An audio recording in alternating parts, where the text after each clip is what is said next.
auditing file and folder access. Alright, who did it?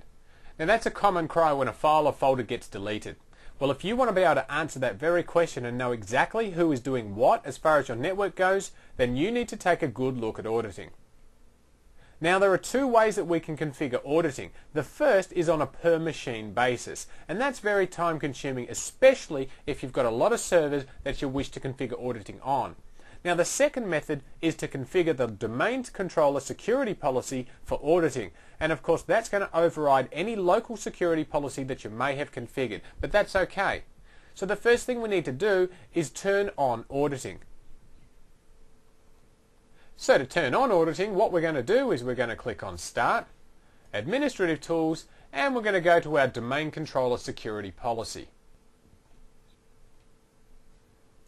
Okay, now we'll go and expand Local Policies, and then we'll click on Audit Policy.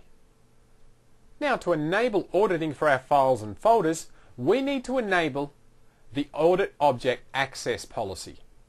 Because after all, files and folders are simply just objects. So we'll right click on Audit Object Access and we'll select Properties.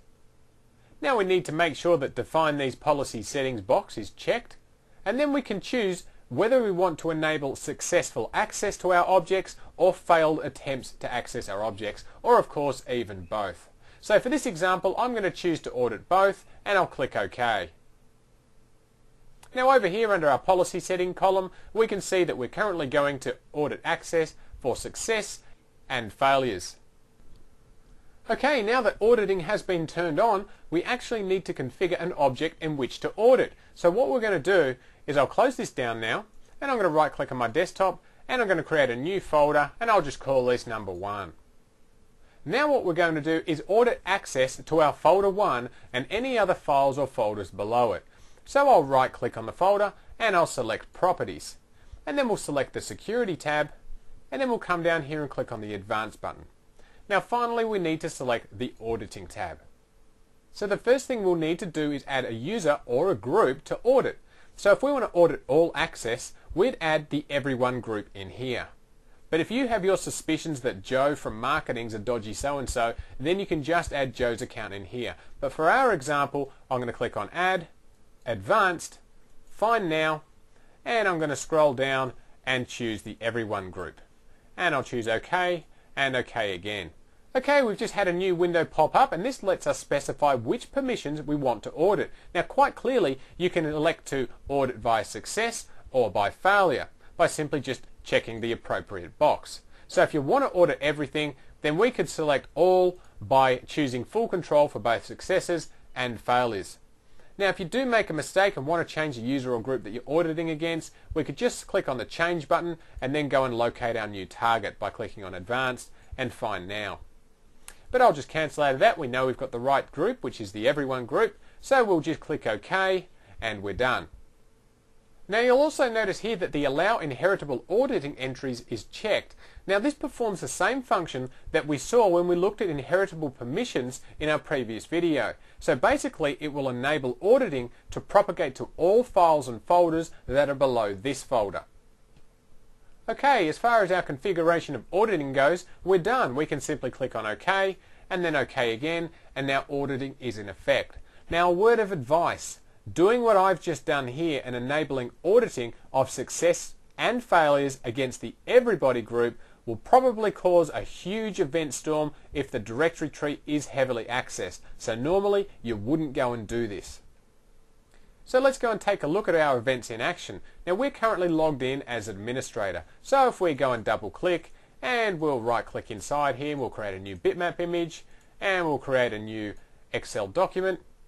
Now what we'll do is we'll go and click on Start, Administrative Tools, and then we'll launch our event viewer.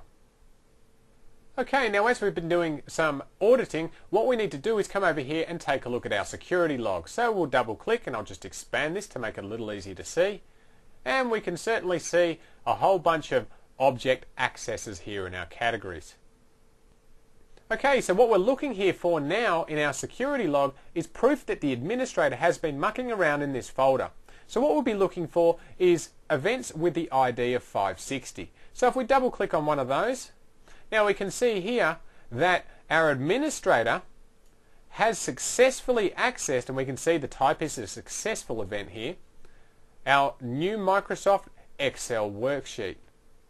Now we can also see that what they did was open the file. We see an object open here, and of course we see the type was a file.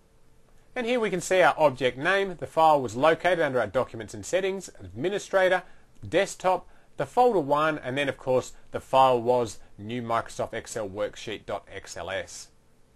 So there you see auditing in action. Now, unlike NTFS and share permissions that we looked at earlier, auditing doesn't actually provide any security, although it will tell you who has been trying to access your files and folders. So take a good look at auditing. Rather than waiting around for somebody to gain access to your confidential files, you could simply configure auditing and you'll know instantly who is trying to get access to your files and folders. And at that point, you can then go and nip it in the bud before any confidential information has been compromised. Now don't forget, you will have to enable auditing first before any of these objects will actually be audited in your event viewer. So you should spend some time planning which objects you'd like to audit, because blindly dropping auditing into your network is not a good idea. And doing what we demonstrated here by dropping the everyone group for successes and failures of everything is certainly not a good idea, as you will incur a performance hit. So think carefully about what types of objects you need to provide accountability for, and then conduct an auditing plan based around your security requirements.